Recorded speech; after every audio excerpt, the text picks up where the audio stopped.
तो हमने पिछली बार, हम लोग 8वें अध्याय पे हैं और पिछली बार हमने 12वें श्लोक तक किया था। 12वें तक किया था, 13वें तक किया था। तो 13th में जो था कि जो भी अक्षर रूप ब्रह्म का उच्चारण करता हुआ, मुझे चिंतन करता हुआ शरीर को त्याग कर जाता है, वह पुरुष परम गति को प्राप्त होता है। ये कृष्ण ने अर्जुन को बताया था।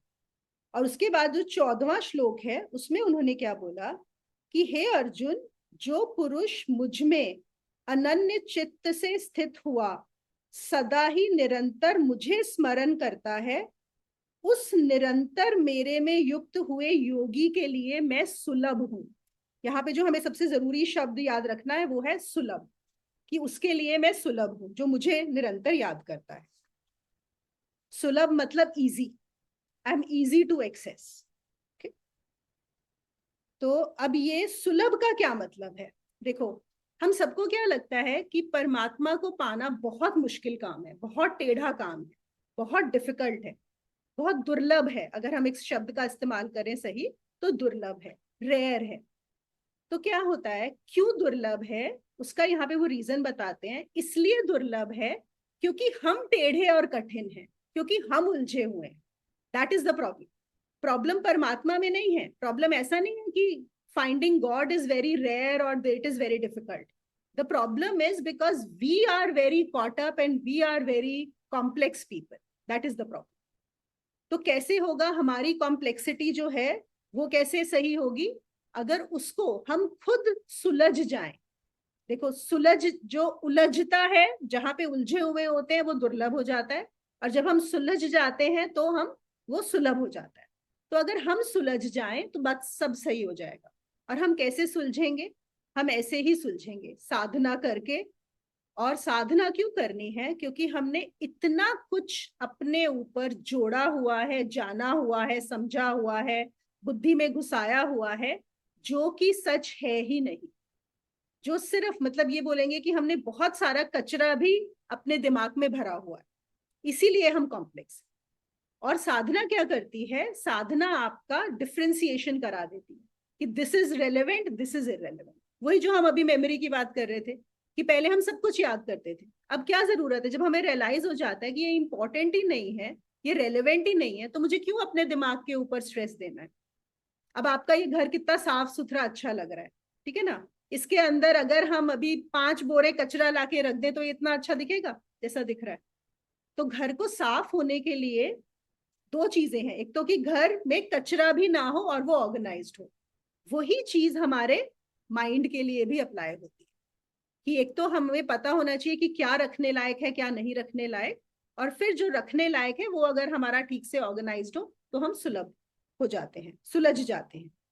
और अगर हम सुलझ जाते हैं तो फिर परमात्मा को पाना बिल्कुल भी दुर्लभ नहीं है, बहुत सुलभ।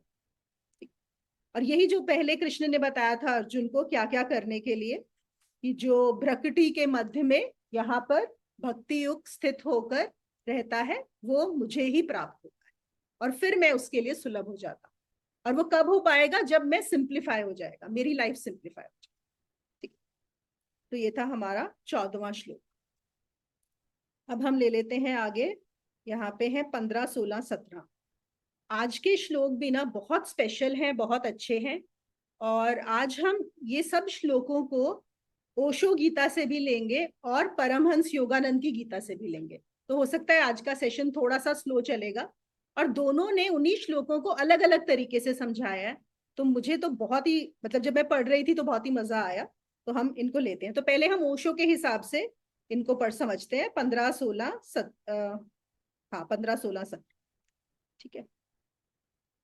इसमें क्या बोलते हैं अर्जुन, कृष्ण अर्जुन को बोलते हैं, वे परम सिद्धि को प्राप्त हुए महात्मा जन। परम सिद्धि किसको प्राप्त होगी? जो उनको प्राप्त हो गया है ना। मेरे को प्राप्त होकर दुख के स्थान क्षण भंगुर पूर्ण जन्म को नहीं प्राप्त होते हैं। अब वो स्टेप बाय स्टेप आगे लेके जा रहे हैं। पहले इन्होंने बोला जो मुझे प्राप्त होगा वो परम गति को प्राप्त होगा, मैं उसके लिए सुलभ हूं। अब वो नेक्स्ट चीज क्या बता रहे हैं? उसका क्षण भंगुर पूर्ण जन्म नहीं होता। ये है हमारा 15वां श्लोक। 16वें में वो कहते हैं, क्योंकि हे अर्जुन, ब्रह्मलोक से लेकर सब लोग, ब्रह्मलोक कौन सा है? जो सबसे टॉप पे है। ब्रह्मलोक से लेके सब लोग मतलब जो लोएस्ट लोक भी है, लोएस्ट होता है हमारा पाताल लोक, ठीक है।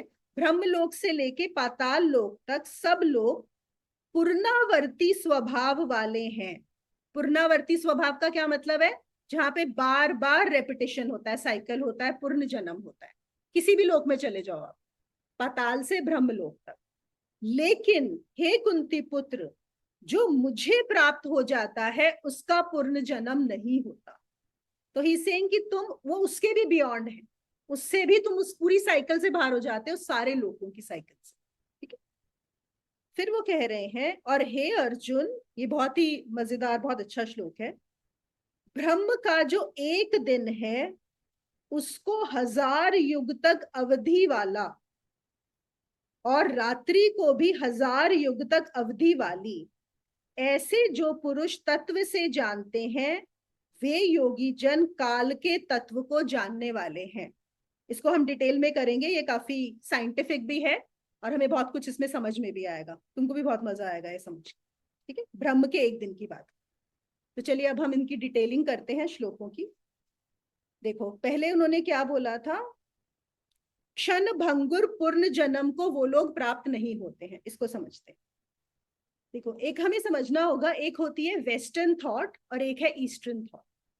जो वेस्टर्न थॉट है वो काफी कंपैरेटिवली न्यू है, मतलब बहुत पुरानी नहीं है। और उन्होंने क्या समझा, और इससे ये पता लगता है कि क्योंकि जब हम छोटे होते हैं, मतलब बुद्धि में छोटे, उनको क्या लगा कि अगर बाहर की परिस्थिति को सही कर दिया जाए तो दुख से छुटकारा पाया जा सकता है। पहले तो हम ये समझते हैं कि हर इंसान क्या चाहता है, कोई भी, चाहे वो साइंटिस्ट है, चाहे वो हमारे फिलोसोफर्स हैं, चाहे वो हमारे बिजनेसमैन है, कोई भी किस चीज के लिए काम कर रहा है कि दुख से हमें छुटकारा कैसे मिले, ठीक है। अब ये क्या सोचते हैं, वेस्टर्न थॉट सोचती है कि दुख का कारण है बाहर की परिस्थिति, और अगर उसको बदल दिया जाए तो क्या होगा, हमारे दुख समाप्त हो जाएंगे। और इसीलिए अगर हम जो सारी डेवलपमेंट की बात करते हैं, हम बोलते हैं ना वेस्ट इज मोर डेवलप्ड, किसमें हम बोलते हैं साइंटिफिकली बहुत ज्यादा डेवलप्ड हैं, उन्होंने इतनी सारी चीजें बना दी हैं, सारी जो ये इनोवेशंस होती हैं उधर ही होती हैं, टेक्नोलॉजी, और इतने कंफर्ट की चीजें बना दी हैं उन्होंने।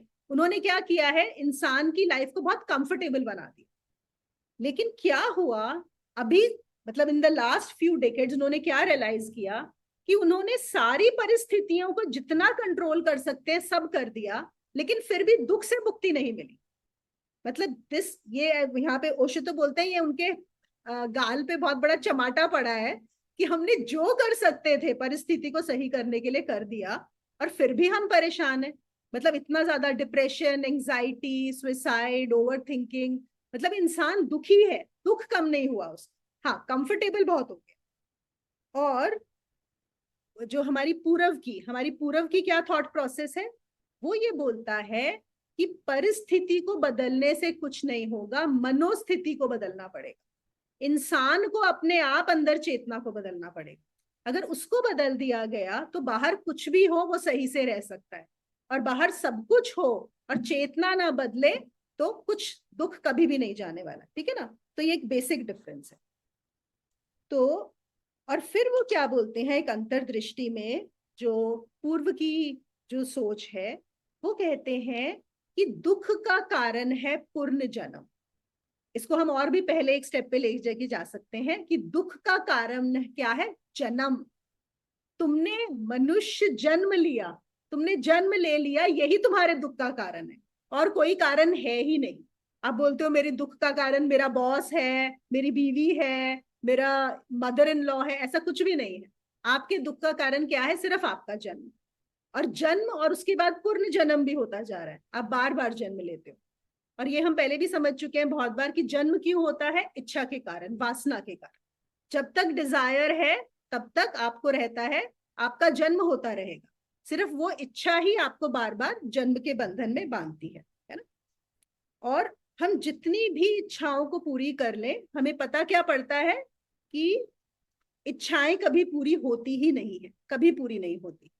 इसी चीज को बुद्ध ने एक शब्द का इस्तेमाल किया है। बुद्ध बोलते हैं जो कामना है वो दुष्पूर है। मैं इसको बोर्ड पे लिख दूंगी बाद में, दुष्पूर।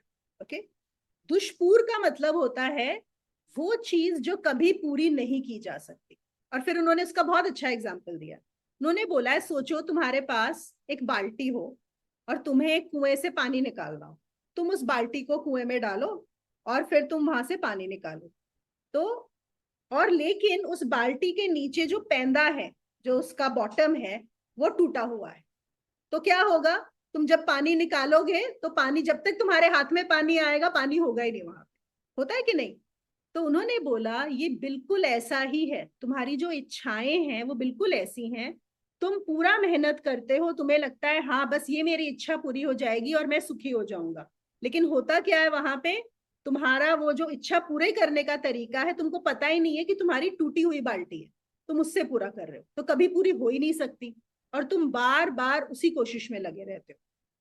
और यहाँ पर उन्होंने एक और चीज बताई कि जब महावीर, जब भी कोई ये कराते थे साधना, एक महावीर के समय में साधना होती थी, जाति स्मृति प्रयोग, सुना आप लोगों ने? जैन्स में कराते हैं जाति स्मृति प्रयोग। वो जो होता है उसमें क्या होता है कि महावीर बोलते थे कि जब भी कोई मेरे पास आए, पहले एक साधना कराई जाती थी जिसमें आपको आपके पुराने जन्म याद दिला दिए जाते थे। ओके, और उसका पर्पस क्या था? उसका पर्पस ये था कि एक बार जब आप अपने पुराने जन्म देखोगे तो आपको रियलाइज होगा कि आप हर जन्म में वही करते आए हो, वही मिस्टेक्स, सेम मिस्टेक आप पता नहीं कितने जन्मों से रिपीट करते हुए आ रहे हो, वही की वही हर बार। और फिर आप रियलाइज करोगे कि अरे हाँ, मैं इस जन्म में भी यही मिस्टेक कर रहा हूँ, मैं किन चीजों के पीछे दौड़ रहा हूँ, फिर से वही चाहता हूँ। मैं वही चाहता हूँ मेरी बहुत अच्छी नौकरी लग जाए, बहुत अच्छे पैसे मिल जाए, मेरी फैमिली बच्चे सेटल हो जाए, ये हो जाए, मतलब जो भी। चाहे मैं मन के भी ये पैसे के पीछे भागू, धन के पीछे, चाहे मैं पावर के पीछे भागू, चाहे यश के पीछे। और मैंने हर जीवन में यही किया है, और जब मिला भी था तो भी इच्छा पूरी नहीं हुई। तो उन्होंने बोला कि एक बार अगर आपने वो प्रयोग कर लिया तो आपको क्या रियलाइज होगा, आप वहीं पे फिर ड्रॉप कर दोगे। फिर आपको वो जो है ना, ये टूटी हुई बाल्टी वाला कॉन्सेप्ट, ये समझ में आएगा कि मैंने कितने जन्म अपने नष्ट कर दिए हैं इसी चीज को करने में। तो वो कहते हैं कि जो पूर्ण जन्म है वो हमारी मांग है। हमारी मांग किसकी? इच्छा की। ताकि हमारी इच्छा को पूरा होने के लिए समय चाहिए। देखो ना, अगर हम इसी समय में हो, राइट नाउ, अगर सिर्फ हम इस मूवमेंट को ले लें, एक क्षण, राइट नाउ, तो यहां पर कोई इच्छा नहीं हो सकती। It is not possible to have desire in this just one moment. क्योंकि जब हम डिजायर करते हैं, डिजायर को क्या चाहिए होता है? समय, टाइम। क्योंकि इच्छा को पूरी करने के लिए समय लगेगा, इसलिए हमें समय चाहिए होता है। और वो समय कभी समाप्ति नहीं होता। क्यों? क्योंकि हमारी इच्छा रहती है तो हम बार बार जन्म लेते रहते हैं। और ऐसी बहुत सारी कहानियां हैं जहां पर ये दिखाते हैं कि जैसे एक राजा की कहानी थी, ओशो ने ही बताई थी, कि वो राजा जो है 100 साल का हो गया और मरने वाला था। तो जब यमराज आए उनको लेने के लिए, उसने बोला कि मैं मरना नहीं चाहता, अभी तो मेरी बहुत इच्छाएं बाकी हैं, तो मुझे प्लीज मत लेके जाओ, कोई कोई रास्ता है क्या? तो यमराज ने बोला कि हाँ, तुम्हारे 10 पुत्र हैं, और 10 पुत्रों में से अगर कोई भी तुम्हें अपना जीवन दे दे तो मैं उसको ले जाऊंगा और तुम्हें छोड़ दूं। और राजा ने बोला ये तो बहुत अच्छी बात है, मेरे तो 10 बेटे, 10 ही मान जाएंगे। मतलब खुद वो अभी 100 साल में भी नहीं जाना चाहता, और उसको है कि मेरे तो 10 बेटे अपना मेरे लिए दे देंगे। सबने मना कर दिया। पहले के पास गया, दूसरे के पास, जब 10वें के पास गया, वो शायद कुछ 10-12 साल का ही रहा हो, उसने बोला हाँ पिताजी, वो मान गया। उसने बोला हाँ पिताजी, आप मेरा जीवन ले लीजिए। बड़ा खुश हो गया राजा कि चलो, इसके 10 वर्ष का था वो, तो 90 साल और मिल गए, क्योंकि कुछ ऐसा था कि 100 साल आप जी सकते हैं। तो यमराज उस छोटे को लेके चले गए। तो उस छोटे को पूछा उन्होंने, उन्होंने बोला कि तुम तो इतने छोटे हो, तुमने कैसे छोड़ दिया? कहता मुझे ये समझ में आ गया अपने पिता को देख के कि जिसकी 100 साल में भी इच्छाएं पूरी नहीं हुई, तो मतलब मेरे साथ भी क्या ही होने वाला है, कोई फायदा ही नहीं है, तो might as well let me leave. और फिर उस राजा की कहानी ऐसी है कि जब फिर से 100 साल पूरे हुए, फिर उसका यही हो गया कि अभी तो और बाकी है, अभी तो और बाकी है। ज्यादातर लोग ऐसे हैं। आपको पता है इस समय अमेरिका में जो सबसे रिचेस्ट, मतलब जिनको बोलेंगे ना हम मुझे तो लास्ट वर्ड ट्रिलियनेयर पता है, मतलब आप ये बोल लो कि ट्रिलियनेयर के भी ट्रिलियनेयर्स जो हैं वो किस चीज पे काम कर रहे हैं, व्हाट आर दे इन्वेस्टिंग इन?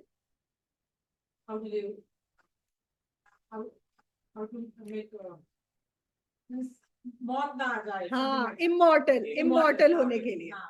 तो वो पूरी की पूरी they are actually funding the research. और ये मतलब बड़े हमारे नोन सोर्सेज हैं जहां से वो है कि वो एक्चुअली फंड हो रही है वहां पे। जो साइंटिस्ट हैं इसके ऊपर काम कर रहे हैं कि वो इमॉर्टल ही रह जाए, क्योंकि वो कह रहे हैं इतना पैसा है उनके पास, इतना ज्यादा हर चीज है, तो कभी तो मरेंगे ना। तो ये है कि नहीं, मरना नहीं है, मतलब अभी इच्छाएं पूरी नहीं हुई ना, इतना सब होने के बाद even after being a trillionaire you don't want to die. तो एक्चुअली वो लोग फंड कर रहे हैं इस रिसर्च को पूरी तरह से।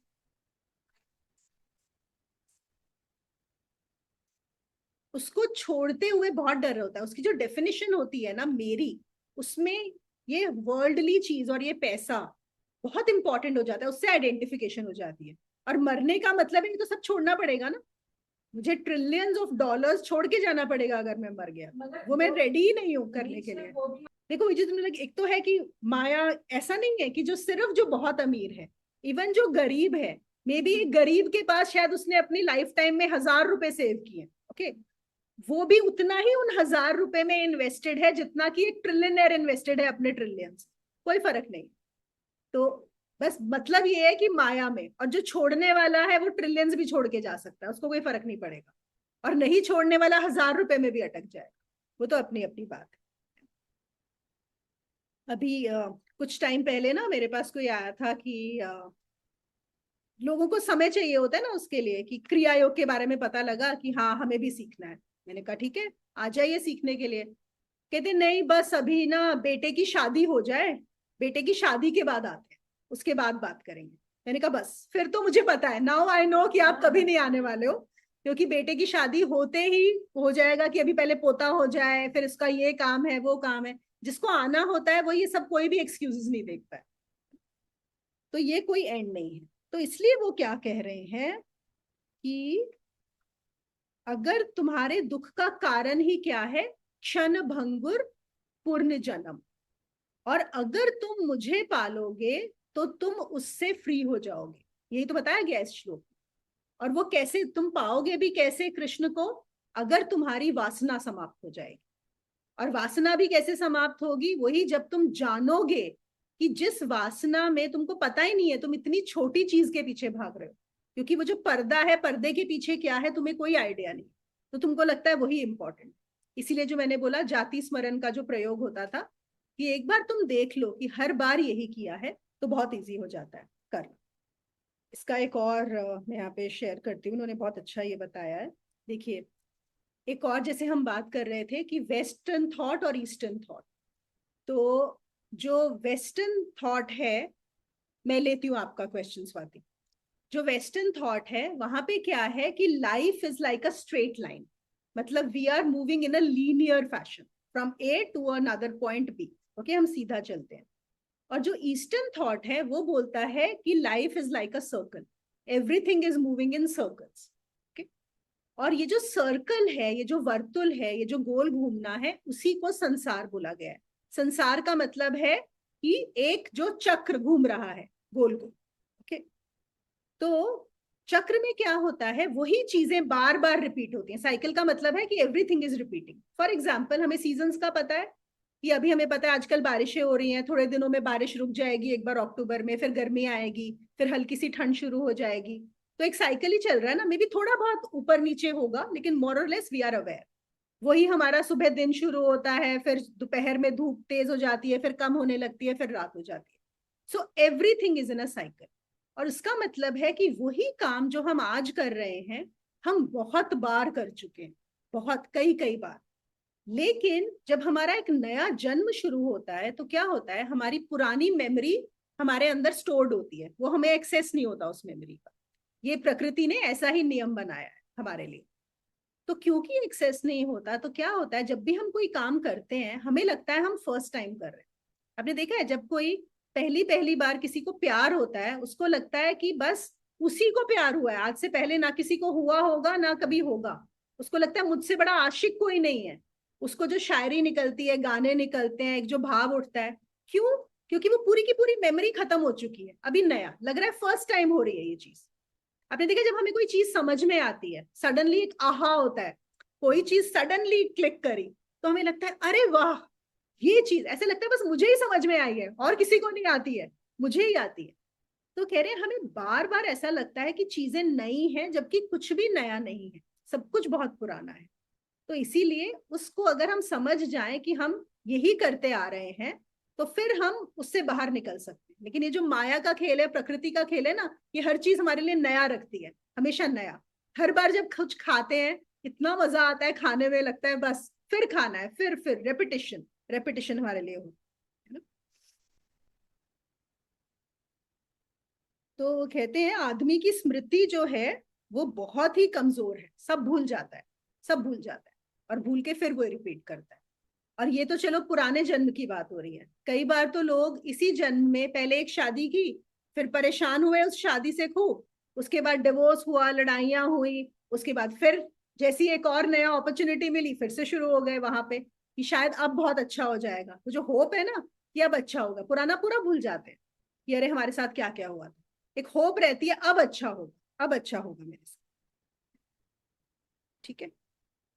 तो कृष्ण कहते हैं इस जगत में कुछ भी नया नहीं है, लेकिन सब कुछ नया मालूम पड़ता है, क्योंकि हमारे लिए हमारी स्मृति के हिसाब से वो पहली दफा दिखाई पड़ता है, और यह ही हमारी भूल है।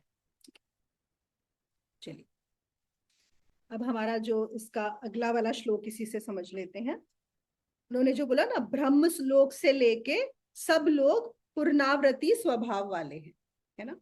देखो, अब वो क्या कहते हैं कि देखो जो लोक हैं वो ऐसे समझ लो कि वो परते हैं, देर आर लेयर्स। इनफैक्ट जो तरुण जी का पाथ ऑफ नॉलेज है उसमें हर चीज को लेयर बताया गया है। He does not use the term Lucas, he says layers. तो जितनी भी लेयर्स हैं, उन लेयर्स क्या है, हर लेयर का एक साइकिल है, और वो हर लेयर में वो जो साइकिल है वो रिपीट हो रही है, और हर लेयर की जो साइकिल है वो अलग अलग टाइम के उस पर चल रही है। जैसे हम लोग के लिए एक टाइम स्केल है अभी इस अर्थ पे, जो हम बोलते हैं 24 आवर्स का एक दिन होता है। जैसे हम लोगों ने सोचा कि आज हम 11 बजे आएंगे, तो जो भी जहां पर भी है हम लोग अपने टाइम स्केल के हिसाब से 11 बजे आ गए, ठीक है। लेकिन जो हमारे लिए 11 बजे है, इसमें जो 24 आवर का साइकिल है, अगर किसी और लेयर में जाएंगे तो वो साइकिल चेंज हो जाएगा, वो सेम साइकिल नहीं होता। क्योंकि जो टाइम है वो हर लेयर के लिए अलग तरह से डिफाइंड है, उसके जो लॉज हैं वो हर जगह अलग, ठीक है। तो ये क्या कह रहे हैं कि जब तुम उस टाइम जोन के बाहर हो जाते हो, देखो एक होता है लोक, हम बोलते हैं लोक परलोक। परलोक का मतलब होता है दूसरा लोक, लोक का मतलब है ये वाला लोक जिसमें मैं रहता हूं, परलोक का मतलब है कोई दूसरा लोक। और फिर एक आता है, लेकिन वो क्या बोल रहे हैं, लोक परलोक दोनों टाइम के अंदर है, टाइम के घेरे के। तो क्या है जो टाइम के घेरे के बाहर है, उसको हम बोलते हैं अलोक। जो अलोक नाम भी होता है, बहुत सारे लोगों का नाम अलोक होता है, उसका मतलब होता है जो समय के परे, दैट इज बियॉन्ड टाइम। तो वो कहते हैं जो अलोक में प्रवेश करता है वहां पर पुनरुक्ति नहीं है, वहां से आपका ये जो साइकिल का रेपिटेशन है वो समाप्त हो जाता है, वहां पर नहीं होता, ठीक है। फिर अगले वाले में, हे अर्जुन, ब्रह्म का जो एक दिन है उसको 1000 युग तक अवधि वाला, और एक रात्रि जो है वह भी 1000 युग अवधि वाली है। ऐसे पुरुष जो तत्व से जानते हैं, वे योगी जन काल के तत्व को जानने वाले हैं, ठीक है। अब हम इसको समझते हैं और फिर हम ना योगानंद जी की उससे भी समझेंगे। देखो, अभी हम जो टाइम की बात कर रहे थे,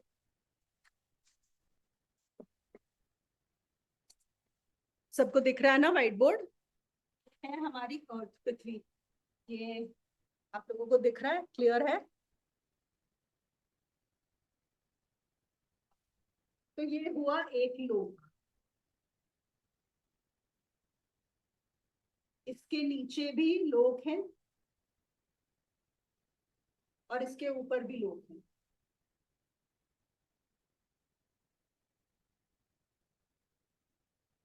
टोटल अगर हम अपने शास्त्रों में देखें तो 14 लोग बताए गए, ठीक है।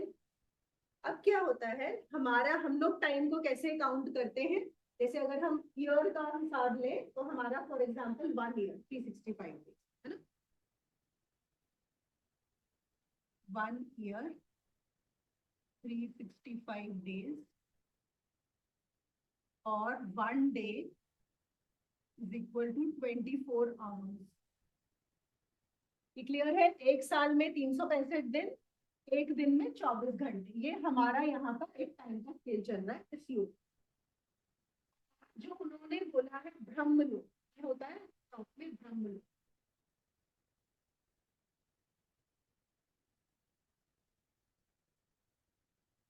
ब्रह्मलोक में कैसे टाइम का होता है, वहां का जो 1 डे होता है, 1 day, okay, 1 day is equal to 1000 yugas. एक दिन जो होता है ब्रह्मलोक का वो 1000 युग होते हैं।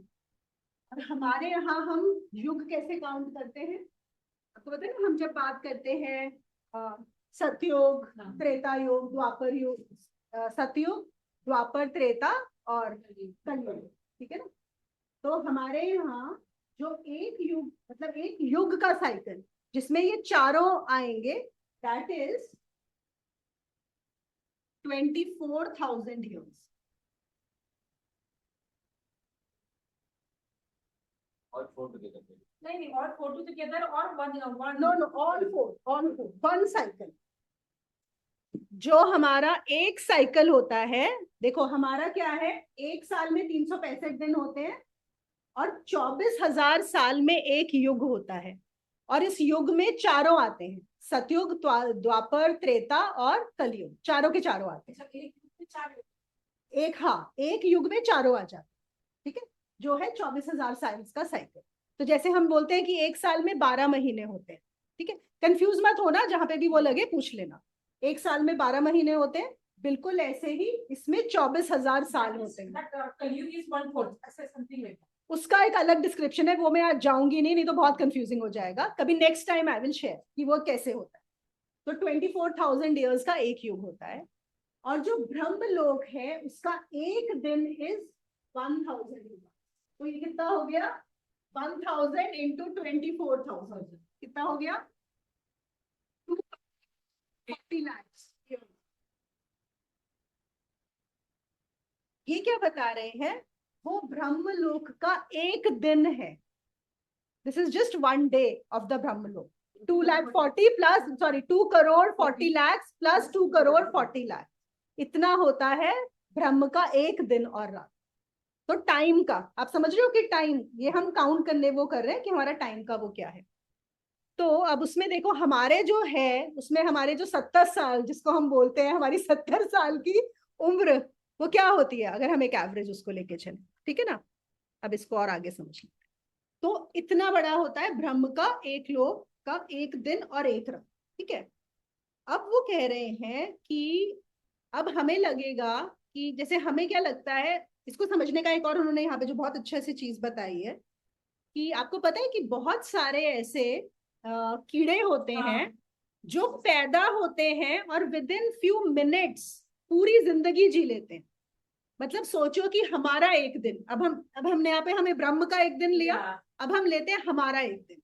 हमारा एक दिन हमारे लिए क्या है, कुछ भी मायने नहीं रखता, 1 डे हम लाइक इट्स लाइक नथिंग।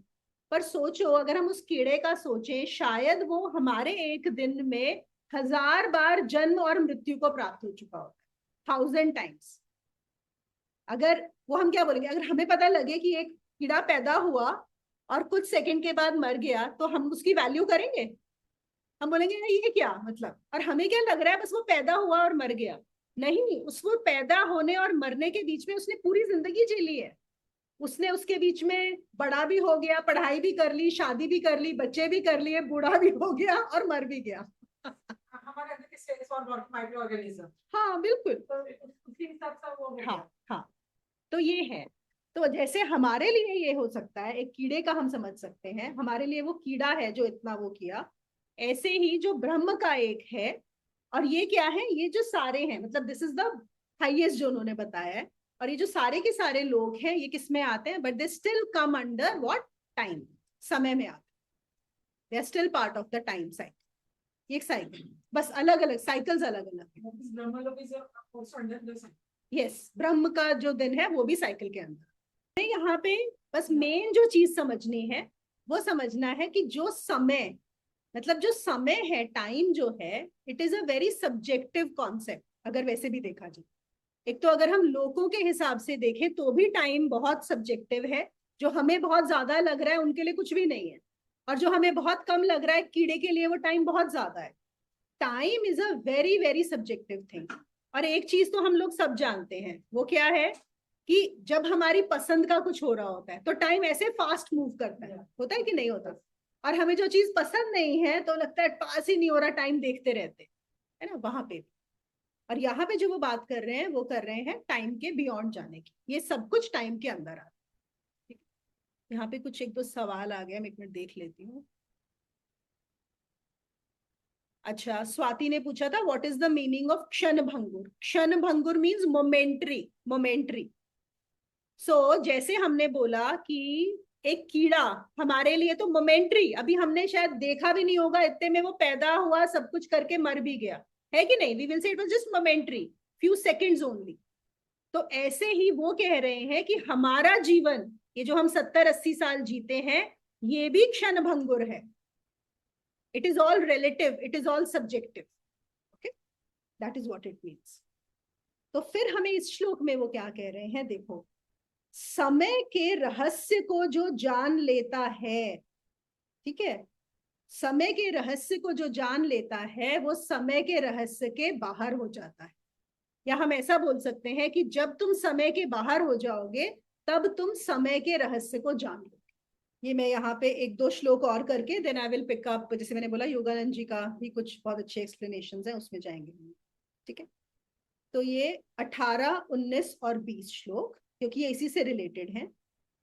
इसलिए समय के तत्व को जानने वाले यह भी जानते हैं कि संपूर्ण दृश्य ब्रह्म के दिन में प्रवेश काल में अव्यक्त से उत्पन्न होते हैं और ब्रह्म की रात्रि में उस अव्यक्त में ही लय होते हैं। और हे अर्जुन, वह भी यह भूत समुदाय उत्पन्न हो होकर प्रकृति के वश में हुआ रात्रि के प्रवेश काल में लय होता है और दिन के प्रवेश काल में फिर उत्पन्न होता है। परंतु उस अव्यक्त से भी अति परे दूसरा अर्थात विलक्षण जो सनातन अव्यक्त भाव है, वह पूर्ण ब्रह्म परमात्मा सब भूतों के नष्ट होने पर भी नष्ट नहीं होता है। okay. अब ये आई नो थोड़ा सा डिफिकल्ट लगा होगा, don't worry about it, it is very simple. अब इसको अब हम समझ लेते हैं।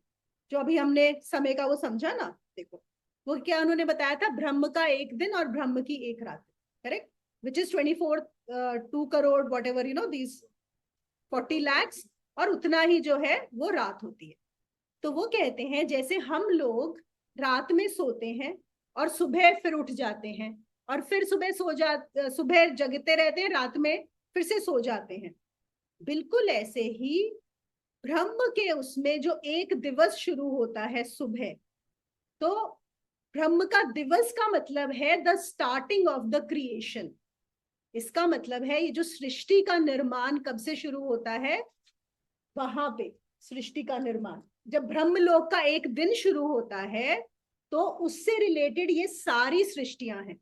मतलब हर सृष्टि उसके साथ शुरू होती है। इवन हमारा जो हम जिसको जानते हैं ब्रह्मांड को, जो कॉस्मोस को जानते हैं, वो भी उसी के साथ शुरू होती है, ब्रह्म के एक दिन से। ओके, और जब हम बोलते हैं प्रलय, सुना है कि नहीं, ये भी सिर्फ हिंदूज का वर्ड है प्रलय। हम बोलते हैं सृष्टि का निर्माण हुआ और प्रलय आई। प्रलय का मतलब है रात्रि। तो जब ब्रह्म का एक रात्रि होती है तो वो पूरा का पूरा समाप्त हो जाता है, द होल सृष्टि, पूरा का पूरा ब्रह्मांड उसमें समाप्त हो जाता है।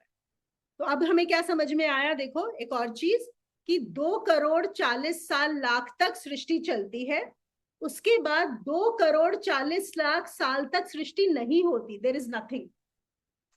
तो पहले कुछ नहीं था, उससे ब्रह्म के एक दिन से सृष्टि का निर्माण हुआ, इतने साल वो सृष्टि रही, और उसके बाद फिर सृष्टि वापस जो है अव्यक्त में चली गई, और फिर जब इतना समय बीत जाएगा उसके बाद फिर से सृष्टि शुरू हो जाएगी।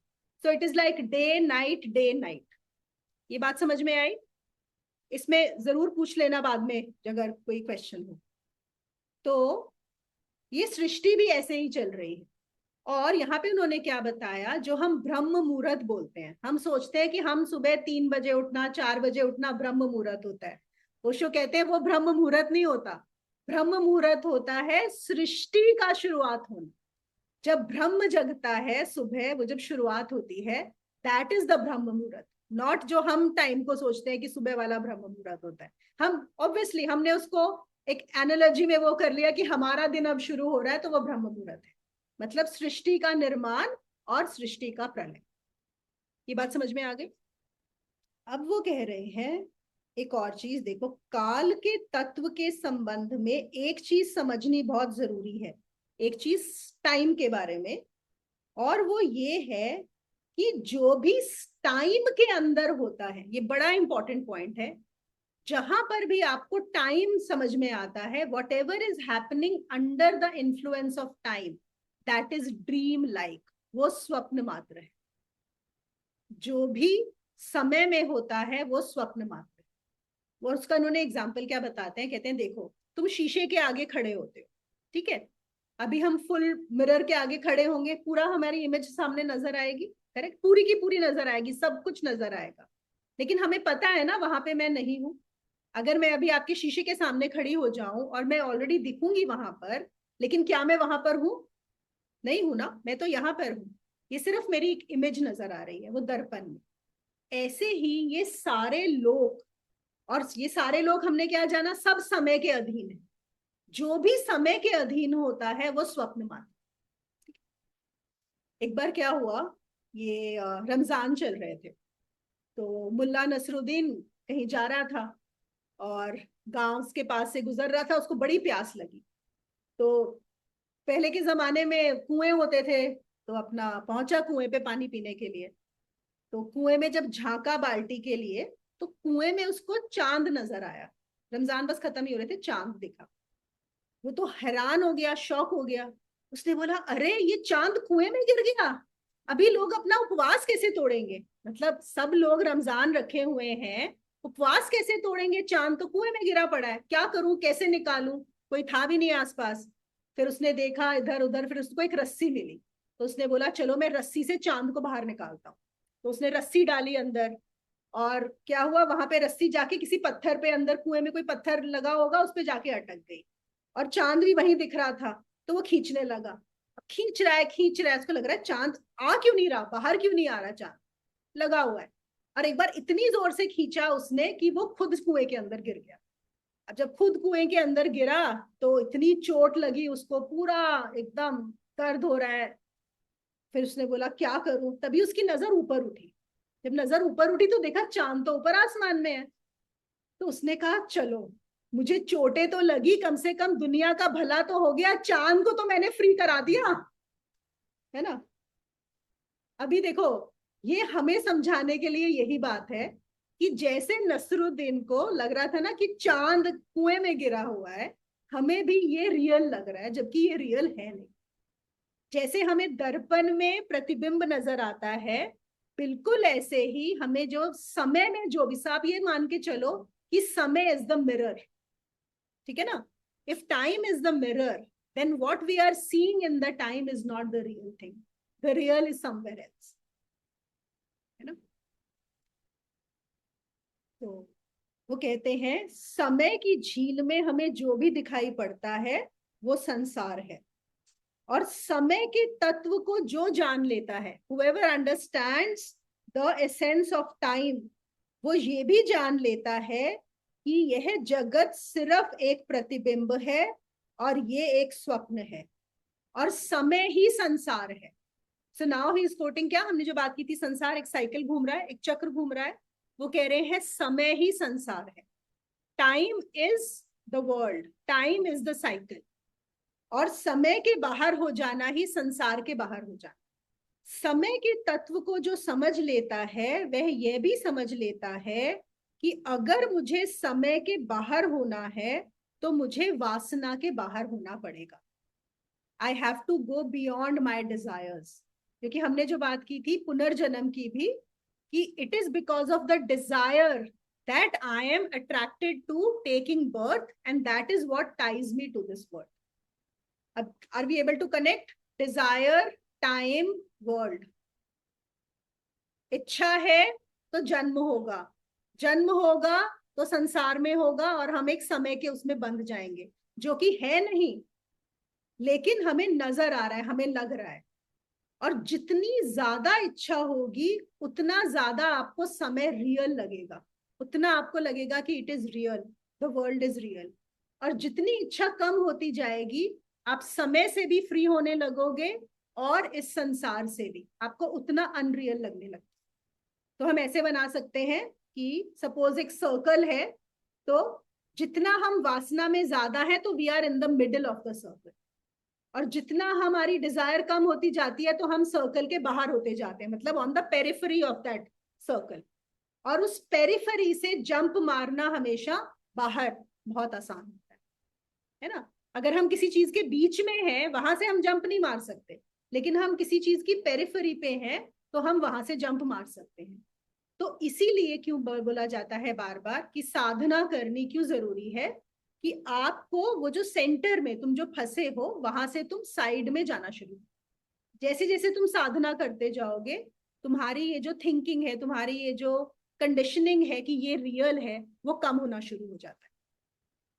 मैं योगानंद जी की गीता से आज इसलिए भी लेना चाहती हूँ क्योंकि हमारे मैक्सिमम लोग योग वाले हैं, क्रिया योग वाले हैं, तो उनको अच्छा लगेगा. 15वें श्लोक से मैं ले रही हूँ योगानंद जी का. ओके, तो जो हमारा 15वां श्लोक था, और ये इंग्लिश में है, so I think that should also be fine, कि my devotees having obtained me have reached supreme success, they incur no further rebirths in this abode of grief and transitoriness. उन्होंने क्या बोला इसको? ट्रांस, वो जो क्षण भंगुर था यहाँ पे हमें बोला गया है ट्रांजिटरीनेस, और ग्रीफ है यहाँ, तो वो यहाँ पर they will not look for further rebirths. And then Yoganand ji says over here that striving yogis should view this world as a school. जो भी साधक हैं योग के, उनको इस संसार को कैसे देखना है? ये भी नहीं करना अभी, जब तक आपको समझ नहीं आता, दिखता नहीं है कि ये स्वप्न है, तब तक मान के मत बैठो. मानना बिल्कुल नहीं है, वो गड़बड़ हो जाएगा. तो आपको क्या करना है, आप ये मान के चलो कि आप एक स्कूल में आपका दाखिला हुआ हो. आप इसको ये मत सोचो कि यहाँ पे भोग करने की एक जगह है और हम जितना भोग करें उतना अच्छा है. आप ये जानो कि एक स्कूल है, ये जो आपका जन्म हुआ है, ये जो संसार है, ये स्कूल है. और इसमें the highest lesson set for each man is the realisation that he is not mortal. क्या है सबसे बड़ा इसका लेसन? आपको क्या सीखना है? ये जानना कि आप कभी मृत्यु आपको आती ही नहीं, आप इमॉर्टल हो, आप अमर हो ही, आप अमर ही हो. Not beset by pain but a free son of God. और फिर वो बोलते हैं the good student who is successful in the test of this school, है ना. The good student who is successful in the test of this school has no need to return for further instruction. He has earned the divine PhD. These are the words of Yoganand. कि अगर आप इस school का जो सबसे important lesson आपको सिखाने के लिए यहाँ पे भेजा गया है, अगर आप वो लेसन सीख गए तो आपको इस स्कूल में वापस आने की जरूरत नहीं है. आपको डिवाइन, भगवान की दी हुई PhD वो मिल जाएगी. ठीक है ना. ये था हमारा 15वां श्लोक. ओके, फिर 16वां लेते हैं योगानंद जी के उससे. वो कहते हैं, I will read from his also, yogis not yet free from the world revolve back again to the world, even from the high sphere of Brahma. Now this is very interesting. But on entering into me, the transcendental spirit, there is no rebirth, O Arjuna. अब वो क्या कह रहे हैं कि हमने जो अभी लोक जाने, है ना, हमने क्या बोला कि हम मनुष्य लोक पे हैं जो बीच में है पृथ्वी पे, और ब्रह्मलोक सबसे ऊपर है। वो कह रहे हैं कि अगर तुमने ये नहीं जाना, इस चीज को नहीं समझे, तो ब्रह्मलोक से भी तुम वापस आ जाओगे जन्म लेने के लिए। तुम ब्रह्मलोक तक भी पहुंच गए। जैसे कुछ लोग होते हैं ना, लोग यहाँ पे अगर आप देखो ज्यादा क्या होता है, हमें स्वर्ग मिल जाए मरने के बाद, होता है कि नहीं होता? और स्वर्ग तो पृथ्वी से जस्ट ऊपर वाला लोक है। यहाँ पे वो कह रहे हैं तुम ब्रह्मलोक में भी पहुंच गए तो भी तुमको वापस आना पड़ेगा, सिर्फ और सिर्फ but on entering into me the transcendental spirit, सिर्फ तभी तुम पूरा समय के साइकिल के बाहर हो जाओ।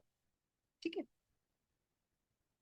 फिर वो यहाँ पे बताते हैं इफ अ योगी, अब इन्होंने ये सारे हम साधक लोग हैं उनके हिसाब से बताया है, जो साधक और योगी हैं, कि if a yogi has not broken all karmic bonds, desires and attachments and consciously ascended from all three bodily encasements, all three bodily encasements कौन सा? फिजिकल, एस्ट्रल एंड कॉजल, तीनों से, मतलब आपका भौतिक शरीर, सूक्ष्म शरीर और कारण शरीर, जब तक आप उन तीनों से फ्री नहीं हो जाते तब तक आप यहां पर रहोगे। The more the yogi is able to at will to gain the elevated states of consciousness, and no longer he is able to hold on to them in meditation and after meditation, and the more he diminishes his binding karmic reflexes and dream delusions. तो क्या है, देखो ये जो हमारा है bodily एनकेसमेंट्स, क्या बात हो रही है, ये भौतिक शरीर, सूक्ष्म शरीर और कारण शरीर। वो कह रहे हैं तुम जितना ध्यान करोगे, जितनी साधना करोगे, तुम उनसे भी ट्रांसेंड होने लगोगे। जितना ज्यादा तुम ध्यान में डीपर जाओगे तो तुमको ये सब शरीरों से भी तुम डिटैच होना शुरू कर दोगे, और जितना तुम अंदर इन शरीरों में जाते जाओगे उतना ही तुम्हें समझ में आने लग जाएगा कि कैसे ये जो संसार है ये सिर्फ स्वप्न मात्र ही। और जब भी तुम्हें ये समझ में आएगा तभी तुम ये सब चीजों से फ्री हो पाओगे, ऑल कार्मिक बॉन्ड्स एंड डिजायर्स। उससे पहले नहीं हो सकते। हम अगर सोचें हम अपनी इच्छाओं को खत्म कर दें, नहीं कर सकते। देखो मैं हमेशा बोलती हूँ, ये ऐसा है जो संसार में हमें मिलना है ना, सपोज करो कि कई होते हैं कुछ पत्थर होते हैं बड़े सुंदर होते हैं, you know very nicely polish, कभी नदी के पास मिल जाते हैं। सपोज करो आप नदी के पास गए और आपको बड़े सुंदर पत्थर मिल गए, रंग बिरंगे कलर्ड पॉलिश, और आपने इकट्ठे कर लिए। कुछ आपके पास है नहीं, हाथ भर लिए आपने उनके। अब आपको कोई बोले कि ये पत्थरों को फेंक दो, आप नहीं फेंकोगे क्योंकि इतने प्यारे लग रहे हैं, नहीं फेंकोगे। लेकिन सपोज कोई सामने खड़ा हो जिसके हाथ में हीरे जवाहरात हो, हीरे हो, यू नो रूबीज, एमरेल्ड्स, रियल, अगर आपको वो दिखेंगे तब आप फेंक दोगे कि नहीं? वो बोलेगा तुम ये फेंक दो, मैं तुम्हें ये दे रहा हूं, तब तुम फेंक दोगे। तो यहाँ पर यही बात है कि जब हम साधना करेंगे तब हमें जो समझ में आएगा, तब हमें जो नजर आएगा, फिर हम इस संसार को छोड़ने के लिए तैयार होंगे। उससे पहले हम तैयार नहीं होते, उससे पहले नहीं होते। जैसे मैंने आप सब लोगों को बताया हुआ है और बुक में भी लिखा है कि मेरा जो सबसे बड़ी, जो मेरी जर्नी के लिए टर्निंग पॉइंट था, वो था ये जानना, इस शरीर से बाहर हो जाना और ये देख पाना कि अरे मैं तो ये शरीर हूं ही नहीं, मैं तो सिर्फ जैसे इन कपड़ों से बाहर होते हैं, बिल्कुल ऐसे ही जैसे मुझे पता है ना मैं ये साड़ी नहीं हूं, ऐसे ही ये जान लेना कि अरे मैं ये शरीर भी नहीं हूं। वो चीज जो आपके दिमाग पे एक इम्पैक्ट देता है वो बहुत डिफरेंट, तभी आप आगे चल सकते। वो कहते हैं यहाँ पे कि जितने भी लोग हैं पाताल लोक से लेके ब्रह्म लोक तक, वो मेरे ही नियम अनुसार चलते हैं, मैं ही उनको चलाने वाला, यहाँ पर कृष्ण बता रहे हैं। लेकिन जो साधक मुझ में समा जाते हैं, मुझे जान लेते हैं, वो इन सभी लोकों से मुक्त हो जाते हैं। फिर यहाँ पर उन्होंने जो 17, 18, 19 जो श्लोक हैं जो लिए थे, ये यहाँ पे उन्होंने भी 1000 cycles and the nights of Brahma बताया है। और फिर बताया है कि जब ब्रह्म की सुबह होती है तब पूरी सृष्टि का उत्पन्न होता है।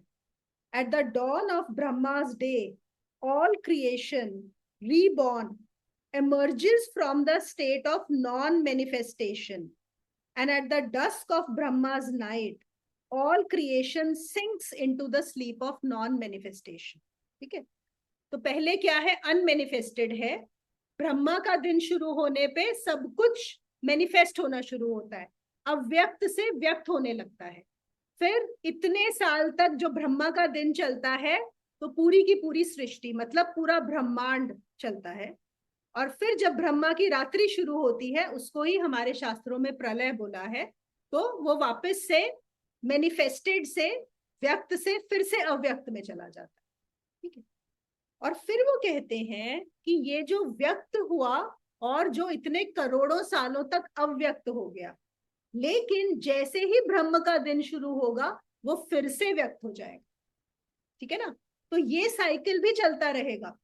एक साइकिल ऑफ कितना हो गया हमारा इस हिसाब से 4 करोड़ 80 लाख का, है ना। 4 करोड़ 80 लाख का एक दिन और रात का साइकिल चल रहा है जो चलता रहेगा। तो from manifested to unmanifested and from unmanifested to manifested. But then he says कि ये जो चलता है लेकिन इससे भी बाहर निकल सकते हैं, वो जो बात बता रहे हैं। अच्छा, अब एक और चीज उन्होंने जो बताई है कि जो हम बात करते हैं अब कलयुग, सतयुग, द्वापर और त्रेता की, है ना। तो हम जैसे आजकल बहुत सारे लोग बोलते हैं कि कलयुग का अंत हो रहा है, सतयुग आने वाला है, इसलिए ये सारा चल रहा है। तो जब योगी लोग बात करते हैं, देखो एक तो होता है कि ऑब्वियसली हर जो चीज पैदा हुई है उसका एक साइकिल होगा। तो अगर पृथ्वी पैदा हुई है तो पृथ्वी का भी एक साइकिल होगा जिसमें वो ये चारों लोगों से पास करेगी। लेकिन एक हमारे लिए, अब इससे क्या होता है, हमारे लिए प्रॉब्लम ये है कि अगर कलयुग चल रहा है तो क्या मैं कलयुग से बाहर ही नहीं निकल सकती। लेकिन हमारे पास ये फ्रीडम है कि चाहे पृथ्वी पे कलयुग चल रहा हो, लेकिन मेरे लिए, हर जीव के लिए वो चूज कर सकता है कि उसके लिए सतयुग चल रहा है, कलयुग चल रहा है, द्वापर चल रहा है कि त्रेता चल रहा है। समझ गए ये बात। एक जैसे एक ब्रह्मलोक का साइकिल चल रहा है, फिर एक और साइकिल चल रहा होगा, एक और चल रहा है। हम अभी किस साइकिल में इन्वॉल्व हैं, किसमें, जो पृथ्वी का साइकिल चल रहा है। लेकिन वहां पर भी ऐसा नहीं है कि हमें पृथ्वी की साइकिल से अफेक्ट होना है, हमारा भी एक साइकिल चल रहा है, इस जीव का भी एक साइकिल चल रहा है। और उस साइकिल में हम कलयुग से सतयुग तक जा सकते हैं। और यहाँ उन्होंने यही बताया, देखो कलयुग का मतलब होता है कि आप सिर्फ स्थूल जो भौतिक है, जो फिजिकल वर्ल्ड है, उसी को रियल मानते हो, उसी को सत्य मानते हो और उसी में ही उसी को बड़ा करने में लगे हो। जब तक आप ये कर रहे हो तो जानो कि आप किस में हो, आप कलयुग में। ठीक है। और ऐसे ऐसे धीरे धीरे जब आप थोड़ा सा, आपको ध्यान आने लगता है, आप साधना शुरू करते हो, आपको कुछ और समझ में आने लगता है, तो आप जाते हो द्वापर में, फिर आप जाते हो त्रेता में। और फिर उन्होंने यहाँ पे सतयुग का बताया है। सतयुग का क्या मतलब होता है कि आपके अंदर, ये जीव की यात्रा बता रहे हैं, उसका मतलब है कि he will have the power of continuous contact with God. God का मतलब यहाँ पे है वही जो बियॉन्ड मैनिफेस्टेशन है, उसके बियॉन्ड जो चीज है, जो कृष्ण बात कर रहे हैं, आप कॉन्स्टेंटली उसके साथ एक होकर रह सकते हो। You become a Brahma, a knower of God. फिर वो बताते हैं आपका जो जानना होगा, देखो एक जानना होता है जो हम बाहर से ज्ञान लेते हैं। जैसे मुझे जो भी पता पड़ रहा है वो मुझे किसी ने बताया, मैंने किताबों में पढ़ा, मैंने सीखा, मैंने जाना। ये कहाँ पे आ जाता है, ये आता है आपका कलयुग में, कि बाहर से ज्ञान को लिया जा रहा है। फिर उस ज्ञान का हम कैसे इस्तेमाल करते हैं। सतयुग का ज्ञान जो है वो बाहर से नहीं लिया जाता, वो इंट्यूटिवली सीधा लिया जाता, दैट इज इंट्यूशन। तो अगर आपका इंट्यूशन जितना डेवलप हो जाता है, इसका मतलब है कि वो सतयुग के जो है, मतलब जो कैरेक्टरिस्टिक्स बताए गए हैं यहाँ पे, ट्रेट्स बताए गए हैं। फिर इन्होंने बोला है कि ट्रैवल, वो जो ट्रैवल होता है, आपको ट्रैवल के लिए एयरप्लेन्स या एयरशिप्स नहीं लगेंगे, एटॉमिक एयरशिप्स, आपको रॉकेट्स नहीं लगेंगे। ये क्या होता है, एस्ट्रल ट्रैवल, कि आप अपने इस शरीर से निकल के आपको जहां जाना है आप वहां पे ट्रैवल कर सकते हैं। He will have mastered, the one in the Satyug will have mastered the full spectrum of ऐश्वर्यास और डिवाइन पावर्स। तो कैसे कैसे आपका चेंज हो जाएगा। अगर हम देखें, जैसे हम एवोल्यूशन की बात भी करते हैं, तो हम बोलते हैं कि पहले लोग कहीं जाते थे तो पैदल चल के जाते थे, फिर उन्होंने व्हील डिस्कवर किया, फिर उन्होंने साइकिल बनाई, फिर इलेक्ट्रॉनिक्स आए, उन्होंने बाइक बनाई, एयरप्लेन्स बनाए, अभी आ रहा है कि ऐसे ऐसे जेट बना रहे हैं जो सीधा स्पेस से जाके आएंगे। तो मतलब सपोज हम इंडिया से अमेरिका जो जाना है, अगर 12 घंटे लगते हैं, शायद 2 घंटे में भी हो जाएगा, हो रहा है ना आगे। और एक और जो नेक्स्ट आ रहा है उसको क्या बोलते हैं, वो जो होता है कि आप बस यहाँ से बिना ट्रैवल के यहाँ से वहां पहुंच जाते हो, उसको क्या बोलते हैं? नहीं, ये एक तो पोर्ट होता है, टेलीपोर्टेशन। Correct, teleportation. तो टेलीपोर्टेशन क्या है, अभी हमें किसी चीज की जरूरत लगती है ना, हमें एक व्हीकल चाहिए एक जगह से दूसरी जगह जाने के लिए। और टेलीपोर्टेशन ये है कि अभी हम आए आपके यहाँ इतना सामान उठा के गाड़ी में, कि हम तपोवन में बैठे थे और हम सोचते और यहाँ पहुंच जाते, है ना, कि मतलब कुछ करने की जरूरत ही नहीं है। तो ऑब्वियसली वो एडवांस्ड है कि नहीं है? वो और ज्यादा एडवांस्ड है। तो यहाँ पे उन्होंने ये बताया, जैसे हम बहुत सारे अपने योगियों का सुनते हैं, लहरी महाशय का है कि अ सेंट इन 2 बॉडीज, वो यहाँ भी थे वहां भी थे। तो उस तरह से वो जो चीज है, तो यहाँ पे उन्होंने इसका बताया। फिर वो बताते हैं इसी श्लोक में योगानंद जी कि अगर सपोज, पहले मैं इंग्लिश में पढ़ देती हूँ, without error against the natural laws that govern body and mind, it is said that about 1 million solar years of evolution is necessary for a human to attain self realization। तो जिन्होंने बताया ना कि तुम इस स्कूल में आए हो, ये जो स्कूल आ गया तुम्हारा, करेक्ट, ये अर्थ एक स्कूल है। अब स्कूल का हाईएस्ट लेसन क्या है? सेल्फ रियलाइजेशन, कि तुम जान लो तुम कौन हो, जो डिवाइन पीएचडी है। उसमें कितना समय लगेगा? जैसे आप स्कूल में एडमिशन कराते हो अपने बच्चे का, लेट्स से फर्स्ट क्लास में, तो आपको पता है ना, अगर इसने कोई गलती नहीं की, फेल नहीं हुआ, तो 12 साल में स्कूल पास हो जाएगा। 12 या 14, हाँ 12 साल, करेक्ट, 12th तक होता है। हाँ, फेल हो गया तो 14, 15, 16 कितने भी लग सकते हैं, पर 12 साल में करते हैं। वहां पे वो यही बता रहे कि जब तुम इस स्कूल में एडमिशन लेते हो, तो तुम्हारी जो पीएचडी करने में कितना समय लगेगा? Again, 1 million solar years of evolution, provided तुम कभी बीच में फेल नहीं हुए। ओके, अगर तुमने गलती की, फेल हो गए, तो और भी ज्यादा लग सकता, ठीक है। तो इसलिए ये बहुत ज्यादा समय है देखा जाए। और इसीलिए अब बार बार योगानंद जी की गीता है, वो आके आपको क्या बताएंगे क्रिया योग के बारे में, है ना, कि क्रिया योग में कितना फास्ट हो जाता है आपका एवोल्यूशन। आप सोचो, एक सांस में 1 साल, और जो शुरुआत करते हैं क्रिया योगी वो 14 सांसों से करते हैं। तो आपका एक दिन में आप 14 साल मूव कर रहे हो।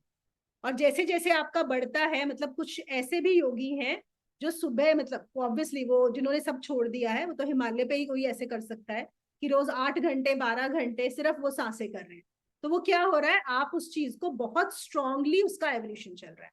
जैसे आपको पता है कि कुछ केसेस होते हैं जब एक बच्चे को 12th तक वेट नहीं करनी पड़ती, एक्सेप्शनली टैलेंटेड, तो पता लगा कि वो जो 12 साल का है, उन्होंने 4-5 साल में ही पूरा अपना खत्म कर दिया पढ़ाई। होता है कि नहीं होता है?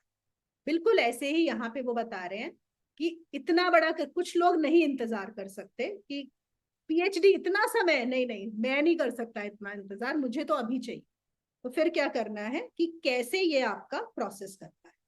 और इसका उन्होंने, देखो अब मैं यहाँ पे ना फिर से बताती हूँ, ये बहुत अच्छा।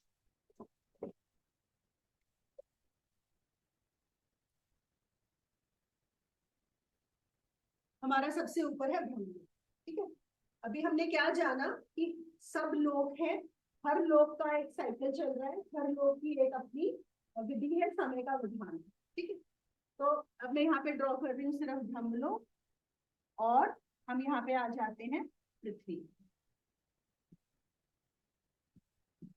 ठीक है। यहाँ ब्रह्मलोक, ये पृथ्वी है। अब एक और चीज जो हमारी पृथ्वी को चलाती है वो क्या है? सूरज। सबको पता है ना कि हम सन अगर ना हो तो ये सृष्टि काम नहीं कर सकती, सन के बिना नहीं हो सकती, ठीक है। अब ये जो सूरज होते हैं, ये ब्रह्मलोक में भी है, वहां पे भी कोई सन है, मैं एक बार वहां आके फिर से बता दूंगी। और हमको पता है कि पृथ्वी में भी सन है, ठीक है। तो अगर मैं इसको सपोज एक ऐसे ड्रॉ कर दूं, ठीक है, तो सन बहुत जरूरी है, ठीक है।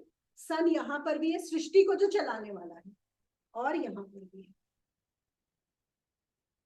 सो लेट अस अज्यूम कि जो सन है वो पूरा एक ही डायरेक्शन में है, ठीक है।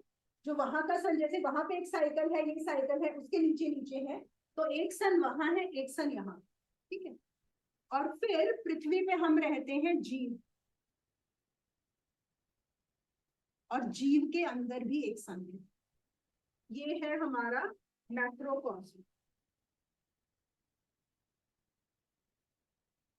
ये समझ में आ गया? जो ब्रह्मांड है वो एक मैक्रोकॉस्म है, और जो जीव है, जो इंडिविजुअल है, वो क्या हुआ? माइक्रोकॉस्म। मैक्रोकॉस्म माइक्रोकॉस्म को हिंदी में क्या बोलते हैं? हाँ, उसका हिंदी में कुछ शब्द भी होता है, व्यष्टि समष्टि। सबको पता है माइक्रोकॉस्म मैक्रोकॉस्म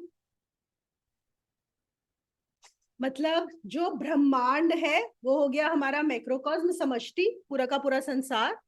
और ये जो हमारा शरीर है, ये जो हम है, ये क्या हो गया? व्यष्टि, है ना? तो ये है माइक्रोकॉस्म।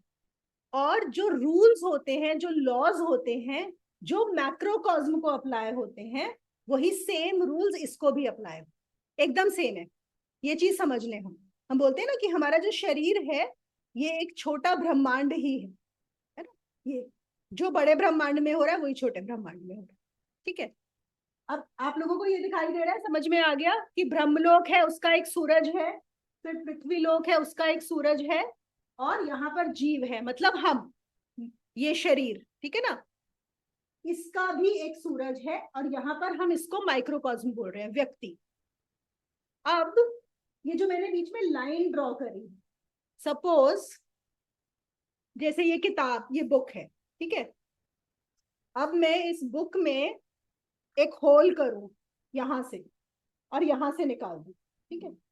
तो अगर मैं यहां से देखूंगी तो मैं यहां भी देख सकती हूँ ना, मतलब इधर का, क्योंकि वो एक ही होल पेनिट्रेट कर रहा है यहां से पीछे तक। समझ गए आप लोग? ये कॉन्सेप्ट समझ में आ रहा है कि अगर मैंने यहाँ पे एक होल किया और पूरा का पूरा यहां से निकाल दिया, पूरे बुक में हो, तो अब जो है, हाँ, जो जीव है उसका जो सूरज है वो समझो यहाँ पीछे है, और जो ब्रह्म का सूरज है वो यहाँ पर। समझ में आ रही है ये बात? अब देखो, जो ब्रह्म का सूरज है, अगर हमें उस ब्रह्म को एक्सेस करना है, वहां पर जाना है इसके अंदर, तो वो कैसे होगा? मैं माइक्रोकॉस्म में रहते हुए भी उससे कनेक्ट कर सकती हूँ, डायरेक्ट कनेक्शन। और मेरा सूरज कहाँ पे है? थर्ड आई।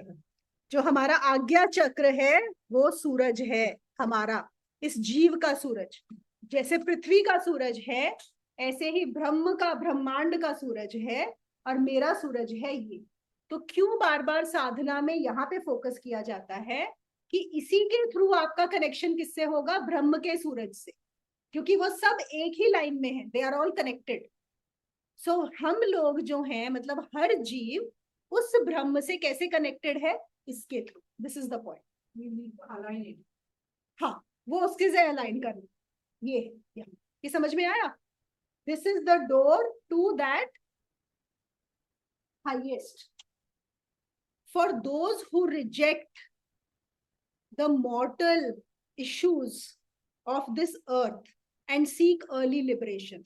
मतलब जो बच्चा बोलता है मैं 12 साल तक नहीं पढ़ सकता स्कूल में, है ना, या मैं इतने साल नहीं पढ़ सकता, मुझे तो जल्दबाजी है, मुझे जल्दी चाहिए, मुझे नहीं पढ़ना स्कूल में, and seeks early liberation, okay, with the free choice to select their dwelling in physical, astral or causal form or in formless blissful infinity.